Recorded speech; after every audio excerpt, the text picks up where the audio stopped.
Hello, everyone, and welcome to MiniCon. Thanks so much for all of you guys for joining us. It's great to see so many people attending today and have been attending for the past 2 days. And today is our last day for MiniCon, unfortunately, but we have some great presentations that will be available on our YouTube channel. So don't forget to follow our YouTube channel. There is a playlist for masterclasses where you can look at all the presentations you have missed. Don't forget, we also have one more session after this session about design education presented by Griffith University. So don't forget to get tickets for that because we have very few places available. And it's also great to have the most exciting growth stories competition that we have, where you can win a laptop, a JBL speaker, or AirPods. So you have to submit your video by the 16th of September, but you must be an APC or English Unlimited student to enter. So if you want more information about the next MiniCon session and this amazing competition, there is more information in the chat where you can click on the link and it'll take you to where you can fill out the documentation. So apart from that, if you're not an APC student, and you want to know more about our courses and you want to know more information about what to study, you can go to apc.edu.au and you can find out more about all the amazing courses that we have at Australian Pacific College and English Unlimited. So for today's session, we have Nico, who will be presenting about the Australian job market. So I know a lot of you want to know about the future outlook and how to be part of the Australian job market. So Nico has been in the recruitment section and the mining sector, and he used to work in the East Coast operations. So Nico joined a large mining recruitment company where he was responsible for overseeing various mining project recruitments across the whole of Africa. Since then, Nico was headhunted to move to Australia, where he was assisting with the recruitment of engineers across Australia and New Zealand. So it's so great to have Nico presenting for us today. And we all are excited about what's going to be happening in the future, the Olympics that are going to be held in Queensland, and the shortages of the job market in the future, what's happening with the job market right now. We're really interested to find out. So I'm sure Nico is going to give us a great snapshot of how to get into this Australian job market. So welcome, Nico. Thanks, Alan. Thank you for having me. Thanks, APC, for hosting this MiniCon, and thanks to everyone who's joined. I'll go through a quick snapshot, I guess, of what the Australian market is. First of all, I guess my name is Nico. I started my career recruitment in South Africa, and got brought over here to do the same, as in bringing engineers from all over the world into projects. Specifically over here and in New Zealand, it was mostly in infrastructure, so roads, bridges, and so on. And for the last few months, I've been working with Titan Recruitment. They very much focus on all of that, as well as mining and resources, where I started my career. Very excited to see in the last few months. It's been very busy. We've realized that there's just not enough people in this market, whether it be mining or infrastructure, engineering. Every single market, it just looks like it's candidate short, which is a great place to be if you're a candidate. So from here, I just going to kind of go through, first of all, what the Australian market is. The numbers is just a bit of specifics that I'll go through, and indication of where we are, both in people and jobs. Then I'll go through the foothold, which is hopefully just some tips and how to go about applying for jobs, how to go about getting those jobs. Also setting up your professional profile. I'll go through the socialized aspect of making sure that you are seen and visible in the market. So from my side, first of all, the market that we're experiencing currently, Australia is in a boom. I don't know if you've heard it. everybody says it. Since I've been arrived in Australia more than 3.5 years ago, people have been claiming that Australia is in a boom, and it doesn't look like it's going to end. It doesn't look like it's even reached its peak. I'll tell you a bit about what the pandemic has also meant for this construction boom, and where we as Titan, and myself in the mining and resources space, kind of find ourselves in. As Ivan said, I'll mention a bit about the Olympics, how that is going to drive our demand up for people, and what that will mean for every kind of candidate and applicant in the near future. Just what's to come. What I'll run now is just a quick poll. I think it'll come up just to, if you can please answer some of those questions, just so that we can have an indication in going into the next slide. It's interesting to see where people, mostly engineers and non-engineers, but mostly engineers, come from. They come into the country with great previous study areas and a high level of study. So it's just good to indication of where you find yourself in the market, and what you have, and what background you have, and what you can actually use to get into the market. So we'll let that run. As you can see, a lot of people in engineering, a lot of people in management, and I'm just going to go down and have a look. Bachelor's degree, over half of you have a bachelor's degree, which is insane to hear. That, in this market, every single one of you should have a place, just because it's so busy. I'm going to go ahead and I'll just show you a bit of what's to expect. So that's just a snapshot of the projects currently going on. That's major transport infrastructure projects. I'm not talking about private. I'm literally just going to spend a bit of time on government projects. As you can see, in 2020, we were supposed to, between 2019 and 2020, we were supposed to reach the height of the boom, of the infrastructure construction boom. Since then, of course, the pandemic kind of threw us a bit out. There's been a bit of delays on some projects, but that just actually got influenced by the massive amount of money after that being pushed into projects due to the pandemic and the recovery thereof. As you can see on the left, I've just kind of put a snapshot of 7.5 billion investment into transport infrastructure as an economic recovery plan. And then I've put some breakdowns there and what that means for each state. It's the big projects, as you can see, Inland Rail, Cross River Rail. Me being Queensland, is going to be a little bit more biased to the Queensland factors here. So it's across the whole of Australia. But we're excited about this Cross River Rail that's already being implemented. And a lot of projects going to stem on from that. The next is, of course, mining. So from my point of view, mining is the driving force behind the Australian economy. It's said quite loudly, and it's true. If you look at that picture, almost 1/3 of the biggest mining companies in the world is run from Australia. The big blue dots, as you can see, BHP, Rio Tinto, Fortescue, it's a massive amount of GDP to us. 10.4% of the economy is run through Australian mining. You'd see Vale from Brazil and Anglo American, also quite well-known companies. And just look at their share value globally versus the likes of BHP and Rio Tinto. It's just insane to see that how big the Australian market is when it comes to mining.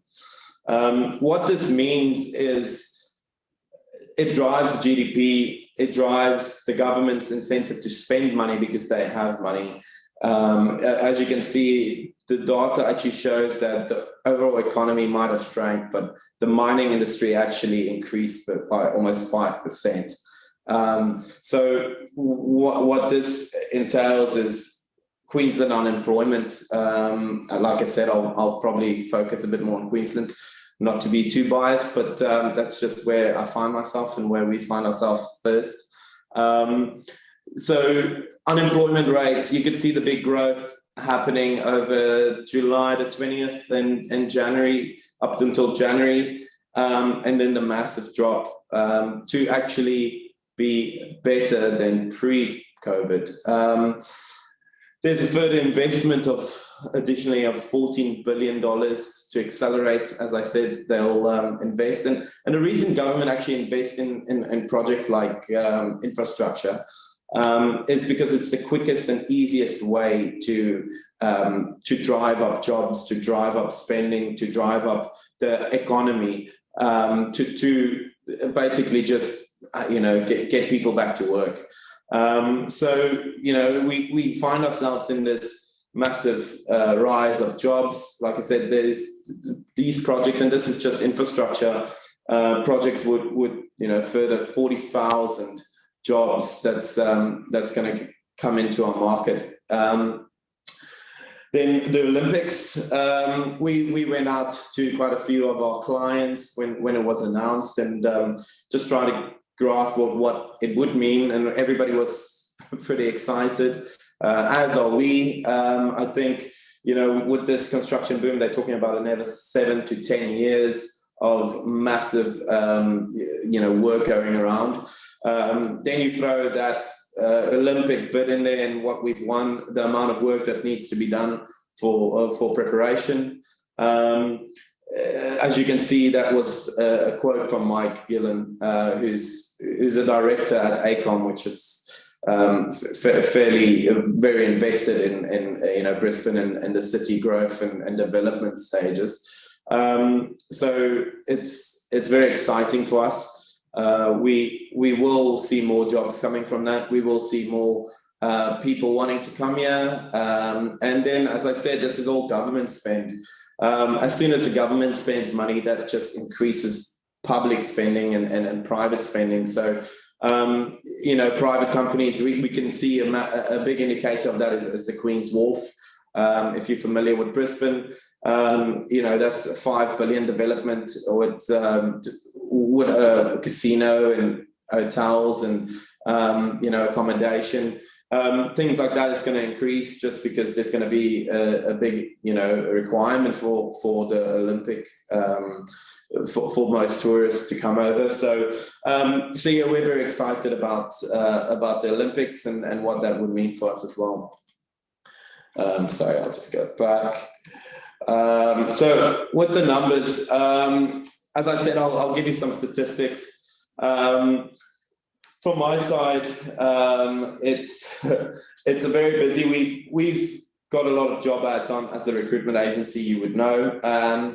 And I'll run a little poll after this, but the highest number of job ads posted in a month was in March 2021. That's in its 23-year history, so that's through Seek. And then at the same time, the lowest of applications per ad since 2012. So I don't know if that shows you the indication of where I'm going, but Seek's job ads were up by 10.3% month to month. This is a snapshot of about 3 or 4 months back, but it hasn't gone down since. The Seek job indication of 75.1% year-on-year ad, that's fairly a bit misleading just because of the massive job losses last year, March. So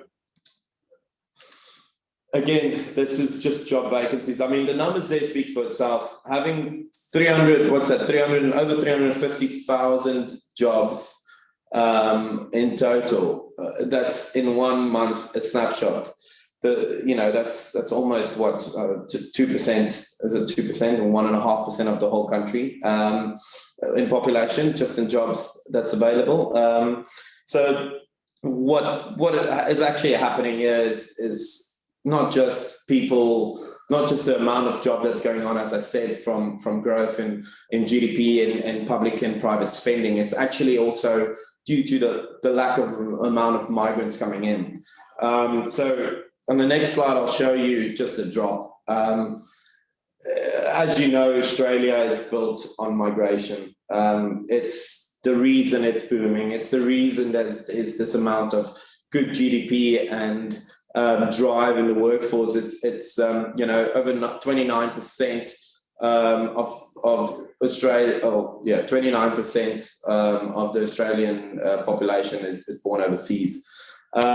Western Australia, which has the highest proportion, is 35%. The reason for that is mining. It's just an indication. They by far are the biggest drive in the mining force, and they by far have the biggest requirements when it comes to skilled migration. As you can see on the population growth year by year, just check that drop. It's dropped from, you know, almost running at 250,000 people to around less than 30,000 people that comes in year by year. So that just indicates, you know, what I wanted to get to: the highest amount of jobs ever on Seek versus the lowest amount of applications. There's just not enough people in the market to suit what the Australian boom is going to, and that's just going to get worse with you know, the current situation. Nobody can get in. It's going to get worse with the amount of work that's being forced from the government, from the private sector.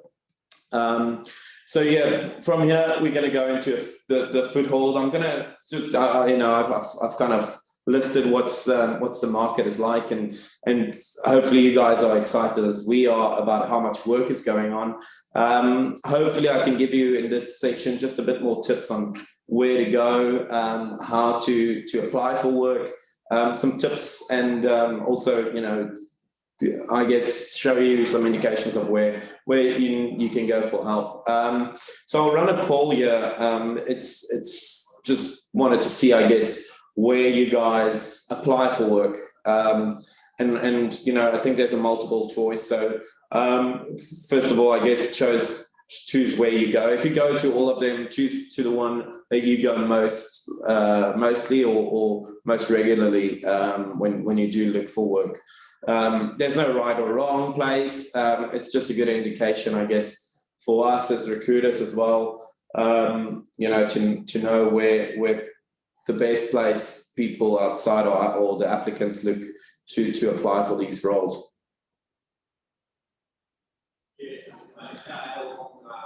So yeah, I think everybody's had some time there. So Seek is about the number one, then LinkedIn, Indeed, and then recruitment agencies is fairly low. So it's direct emailing is by far a good choice as well, if you can get the email. LinkedIn and Seek is definitely what we as recruiters also use as a tool to find our candidates. So it's a good indication, I guess. So what I'll do, I'll show you my indication to how to apply for jobs. First of all, you need to know the market that you're applying in. I'll focus a lot into engineering, and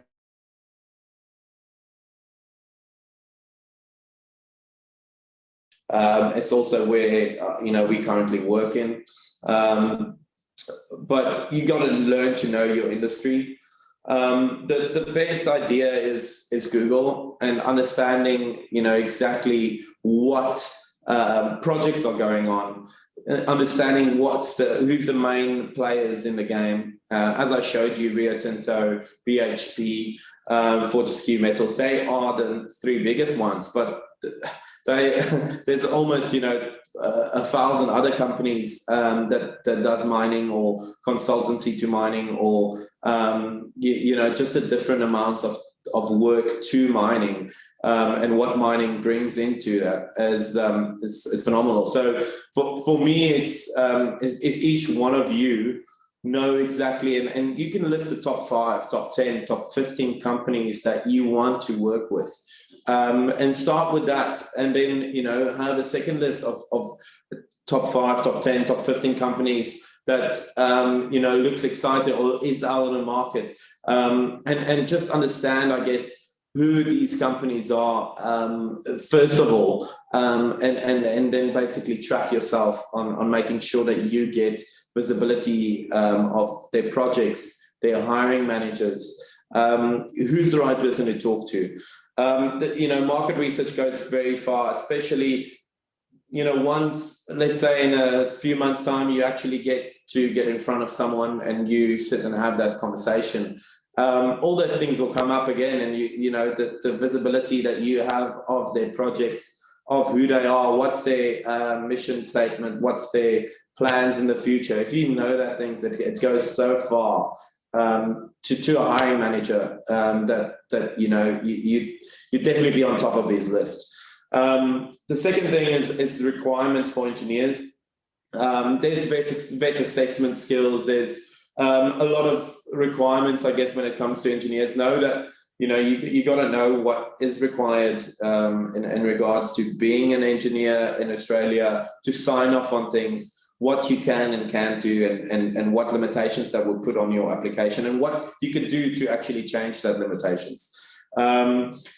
The third thing is, I guess, know what companies sponsor. It's not an easy thing to know what companies sponsor. Titan Recruitment is, while we work or are working towards an on-hire agreement. What that means is know that, if it is a smaller company that you're working with, know if they have the rights to sponsor. And this is just little conversations that you can have, because that's by far the easiest and best way to get into a company is getting those sponsorships, because it kind of ties you to them, but it also ties them to you in a sense. So you kind of have a good indication on the next 4 years to prove yourself, and get that foot in the door, which is exactly why I called it the foothold. So the requirements from clients is exactly what I mentioned. If you go into engineering, you'll see a lot of companies go, oh, you need RMS or you need TMR requirements. That is all indications of the requirements that a client needs. And it's not forced by them, it's forced by the government. So it's sometimes a bit of a catch-22, but see where you can work. If you can, get some TMR, RMS experience, in any sense, or even do a course, get an online course where you can do some training in that. A lot of people do their MBAs and so on. I think I will get to that, just staying in the market and trying to upskill yourself as well. The other thing is regional projects. It introduced regional visas, first of all, which is one of the only visas that there's still a lot of availability about. It also is a lot of people, especially now with the amount of boom that goes on, the amount of work that's in the cities is quite high. So it takes away a lot of the engineers that previously didn't want to or couldn't work in a city, now actually does. So it creates that gap. So yeah, like I said, and that just comes from market research. If you know the projects, you know where it is in the region, and you can kind of have that conversation with the right people and saying that I saw that you've got a project in Cairns or in Bundaberg, wherever it is, and say are you ever required for a grad engineer or a contract administrator, or anywhere where you can get yourself into the market? That's definitely one of the main areas to look at. I'm going to go through the 7 secrets to a job application.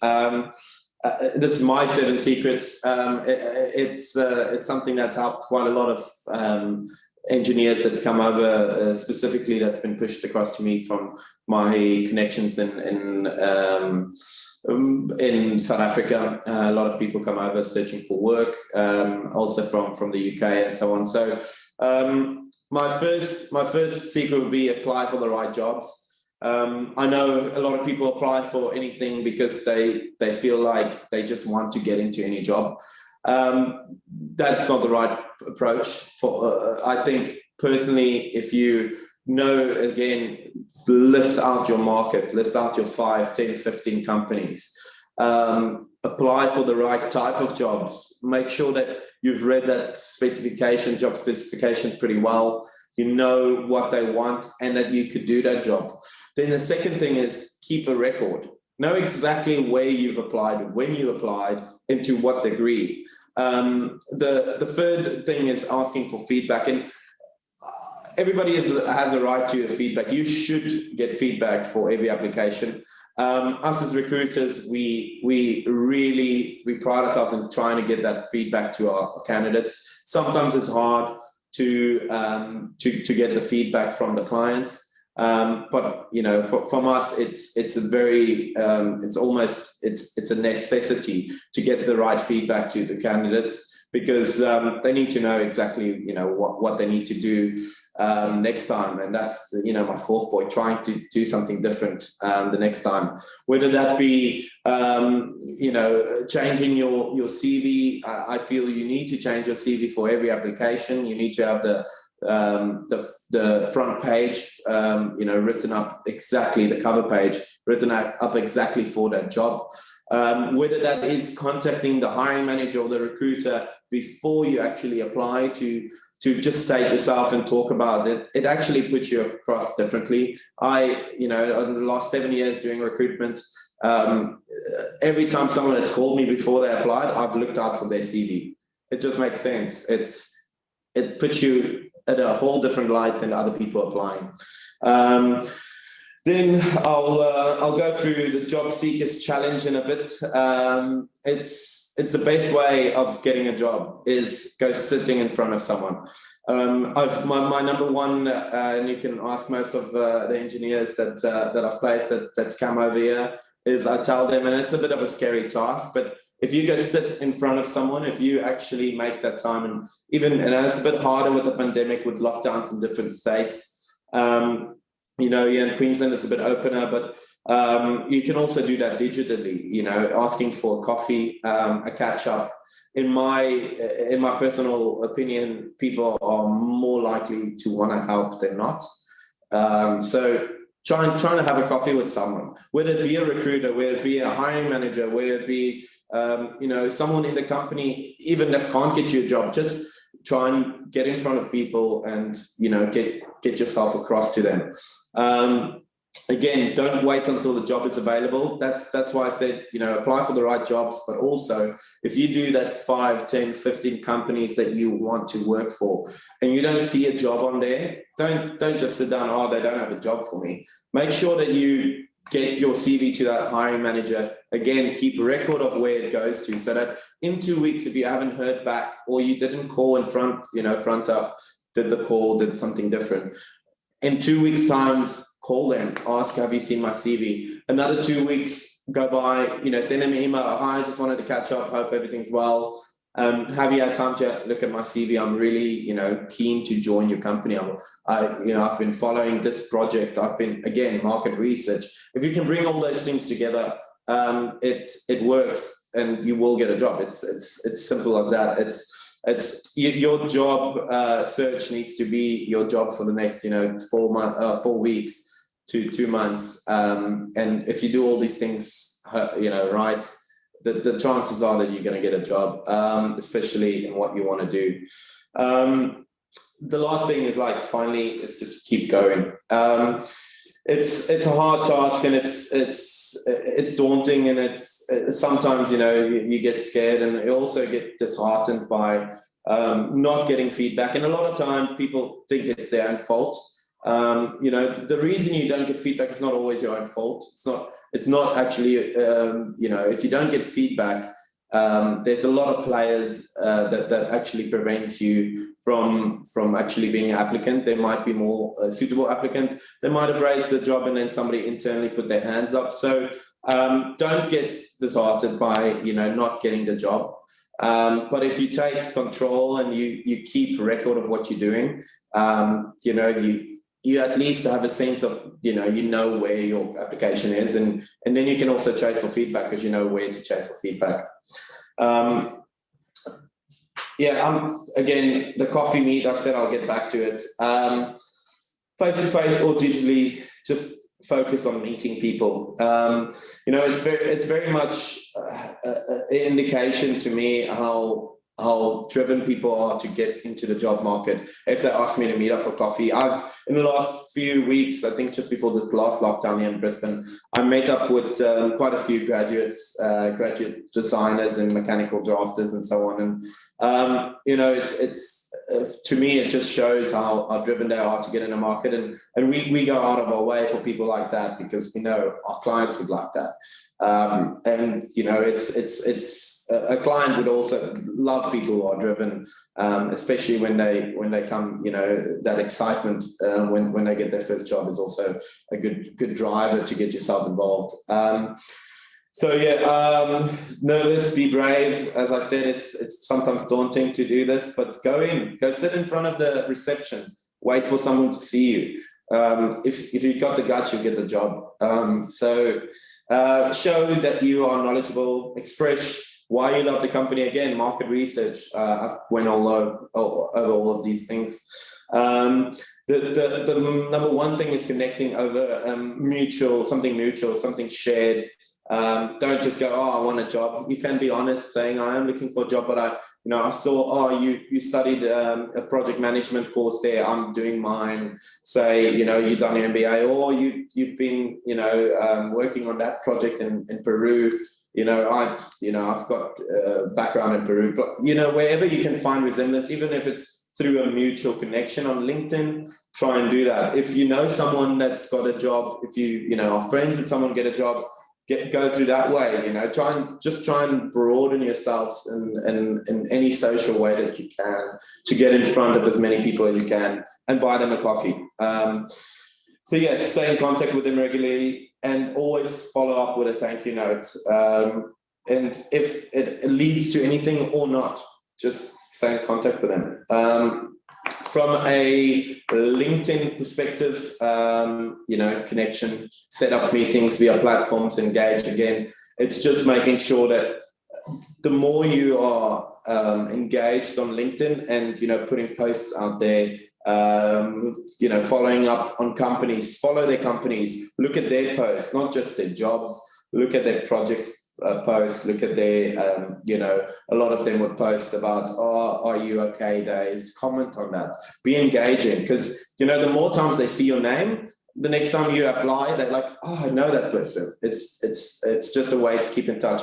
There's a very interesting thing you can read on soft touches online and how to actually get in front of people. I think it takes 7 or might correct me, but seven soft touches before a deal is made.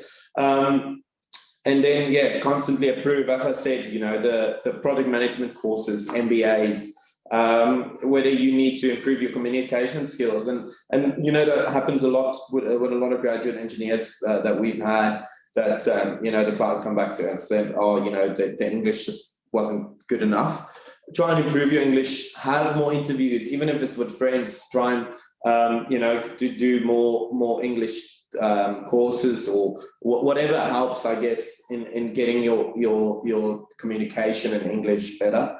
I mean, for me, English is also a second language to me. So it took some time to talk in English, and as you can hear, I still stumble. So it's always, even myself, I can constantly improve. And then, yeah, gain some local experience, whether that be, you know, helping out as a survey hand, whether it be any way you can, even if it's for free and it's for a few months. Try and just get some local experience in the market that you want to work. You know, again, that's part of the foothold. Just getting your foot in the door is the number one, you know, the hardest part. And if you get that done, then the rest will follow. Then use help where available. There's a lot of networks for migrant engineers on Facebook, on LinkedIn. There's also engineering support group platforms that I've seen. I've joined a few of them, in all honesty, as a recruiter to get some engineers for positions. So I know they're out there. There's also projects. This is just one that I found recently called Project Displacement. It's a non-for-profit. So what they do is they help unemployed people. There's a lot of them that's based for actual migration engineers. So try and find those ones and see where you can find help. They do interview training. They do guidance and workshops. For my personal point of view, I don't mind if I think my email will be shared if you have questions like that. In a sense of interview questions or things like that, we also will help as recruiters. So find a recruiter, especially if it's in your field. So any engineers or people in the mining industry that wants to reach out and need any help on their CVs or stuff like that, just give me email. I think I'll share it afterwards. Then there's mentor programs, which was pretty good from LinkedIn. It came out mostly in the US, I think last year or the year before, especially for job seekers it's called Jobs Bootcamp. So there's various different options like that also here in Australia. But it's effectively, again, as I said, just connecting with the right people. And, if you've had a coffee with that person 3 or 4 times, that's a mentor. And you can ask them to be a mentor, and you can ask them the right type of questions, and, just try and get someone to kind of be on your side. It'd be a massive help, as well as it can be used as one of your references.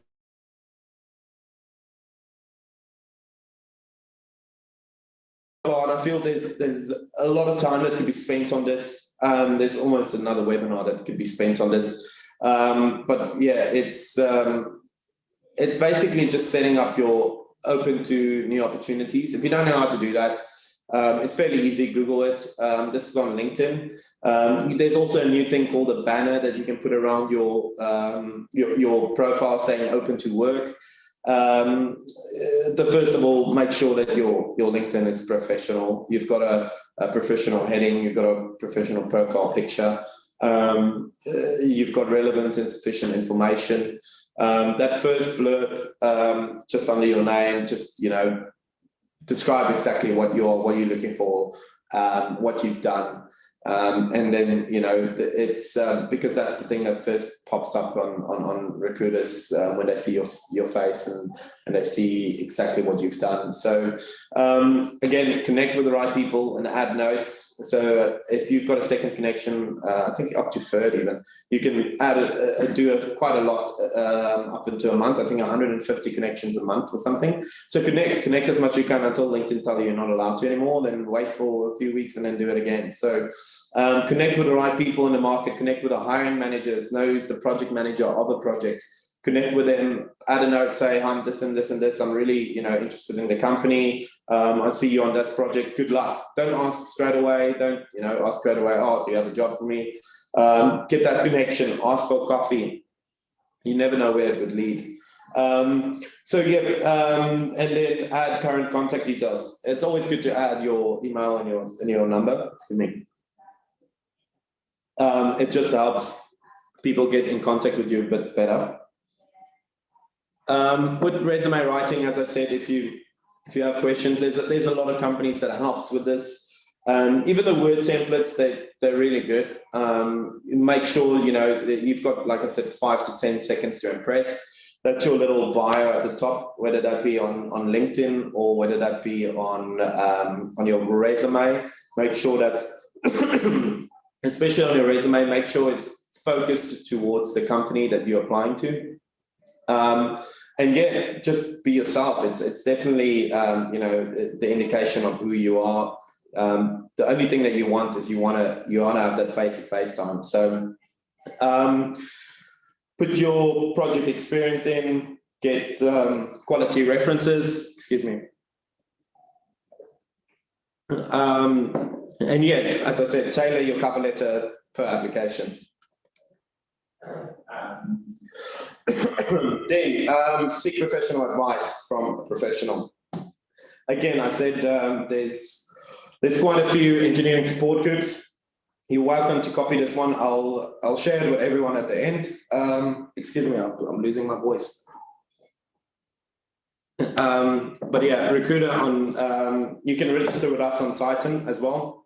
If you wanted to be part of our newsletters and jobs like that, please register. We will send you more information, more jobs, and then also migration skills assessment. That'll help you in understanding what you need for the roles that you apply for. And then question time, sorry. Thank you so much, Nico. That was really, really interesting. I'm sure our students really enjoyed that. We've got a couple of questions here. The first one's from Valentina. She said, thanks for the presentation. Very interesting figures. Do you have any idea if the industry will become more open to accept employees with part-time conditions? I'm actually going through that exactly now with a candidate. And yes, the answer is yes. I have engineers that's been in the market for 15 years, and this is coming from a different angle, but I have engineers that's been in the market for 15 years that just doesn't want to do full-time anymore. We've seen, especially on contract basis, we've seen a lot of clients that's interested in engaging them, whether it be a 2-day or 3-day work. When it comes to that 20 hours, if I understand the question correctly, if it comes to that 20 hours, yes, there's definitely companies that's willing to do that. That's also a lot of grad programs that kind of goes for that. So make sure that you understand the grad programs in that companies as well. So sorry, you're losing your voice there. Another question. Let's see if we can. Alfio said, is there a fee to go to a recruitment agency?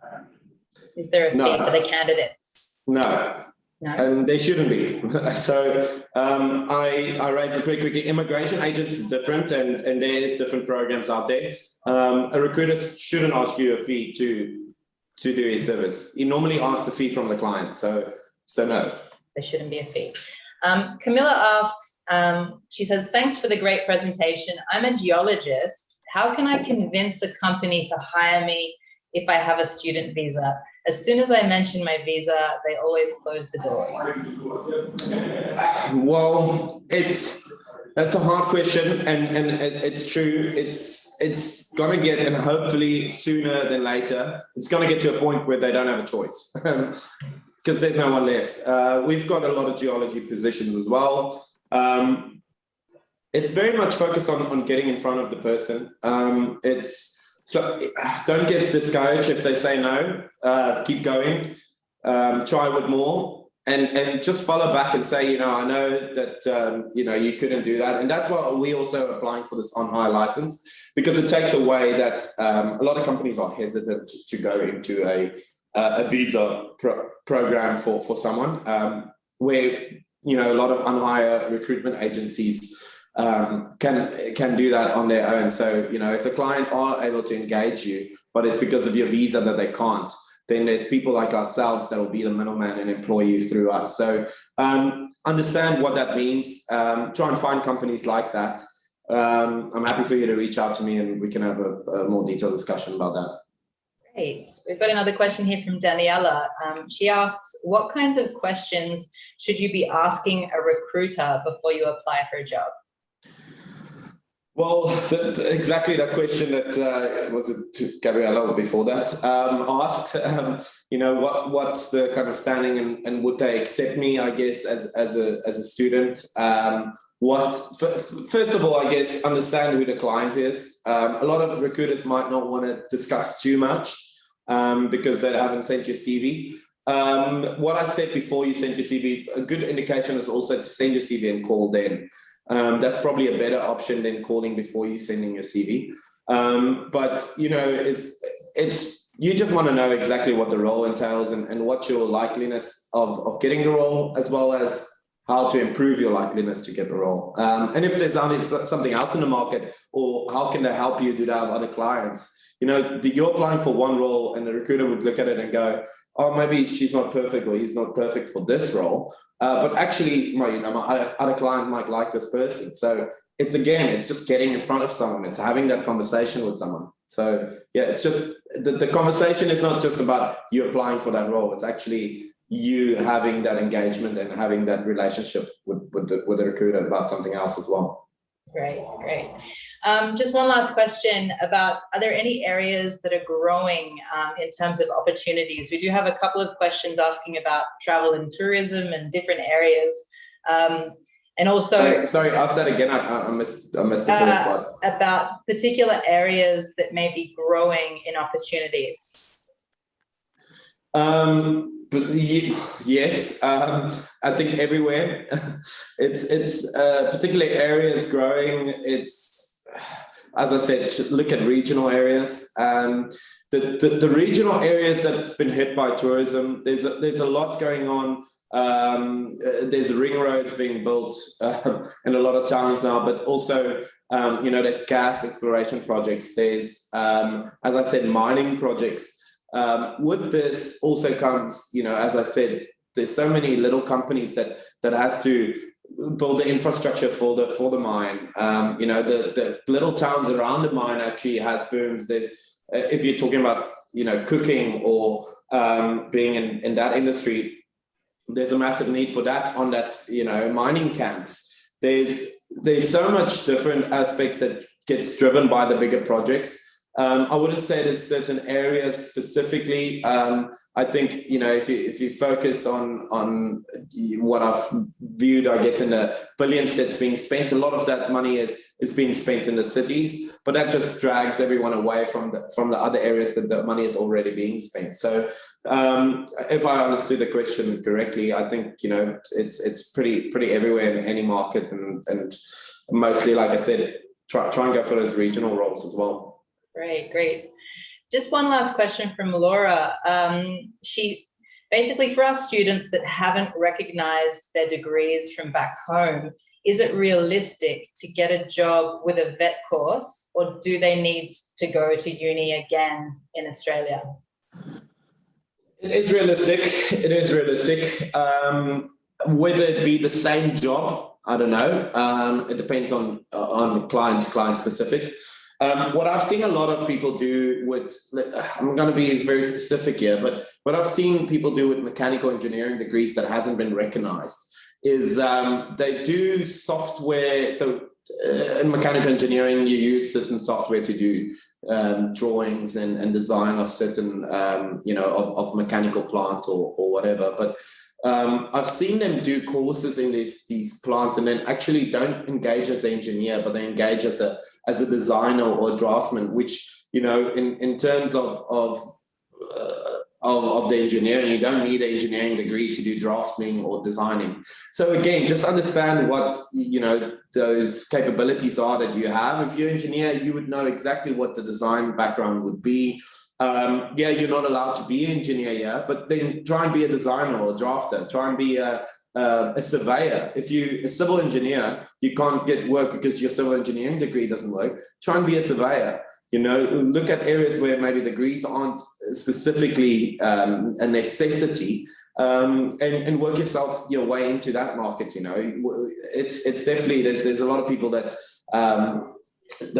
just did a loop around and came back, and especially when you start working again, you'd start quickly noticing that the gaps that there is in the market and where you can go. And the first of all is just getting your foot in the door again. So yes, do your vet courses, do your project management, do whatever you can, but in tail as well, know where to apply, know what jobs to apply for, and get in front of people. Great. I've just added some more information about Titan Recruitment, and Nico's email is there as well. But I do have a few questions from students about some different areas. So I think it might be wise if you really give our students a bit of an indication of the areas that Titan actually works with. Yes. So we focus on 4 main areas, I'd say, and everything that ties into it, I guess. Titan focus on the 4 main areas would be resources and mining, then building and infrastructure. So that'd be anything from high rises to the bridges to the roads to the so on. And then we do energy, which is a lot of renewables and things like that. And then we do technology, which is kind of over and above all of them. So, you know, technology that kind of any IT that falls into those three areas. So that's the area we focus. Thank you. And you'd actually just reminded me of a question that came through the chat at the beginning of the session, which was about how sustainable is it for Australia to continue investing in mining projects and the potential for investments in renewables? Well, mining's not going anywhere. The investment in renewables is always going to be there. The mining industry is focusing quite heavily on changing their footprint. A mine life with a mine end and the environmental closure is pretty strong these days, especially Australia is on the forefront just because they've got the money. The money being generated through mining is actually a great indication of how much money they actually spend in making sure that the footprint's low. But also, you know, their requirements well, their power requirements is massive. So they you know, I just saw a post yesterday that half of the entire new wind farm project in New South Wales is being funded by Newcrest Mining because, you know, it just works out for them. They're paying less. It's continuous energy. So yeah, it's a very much a good driver because it actually helps us, you know, going into the renewable energies much quicker. And especially when you look at, you know, there's plans of making sure that all the solar panels at night charges all the trucks, because all the trucks these days are going to be running with you know, with power. It's going to be in electric vehicles. So all the solar powers at the day runs the trucks at night when they park. So yeah, there's very great initiatives that's being implemented. You know, we've got a far way to go. But yeah, I think it is sustainable to a degree, and it's going to get even better and better just with the amount of money that's in the market. Okay, thank you so much. I'll hand it over to Ivan now, who's going to finish up for today. Thanks. Thank you so much, Rachel, and thank you so much, Nico, for that amazing presentation. I'm sure the students learned a lot about job recruitment and what's happening in Australia at the moment, so that was really great. We do have one last MiniCon presentation at 3 o'clock, so don't forget to get tickets for that, because if you don't, we just have a very few left, so try to get one as soon as possible. It's about design education, and it's going to be presented by Griffith University, so that's going to be really interesting too. So thank you everyone for joining us today, and thank you so much once again, Nico, for that great presentation.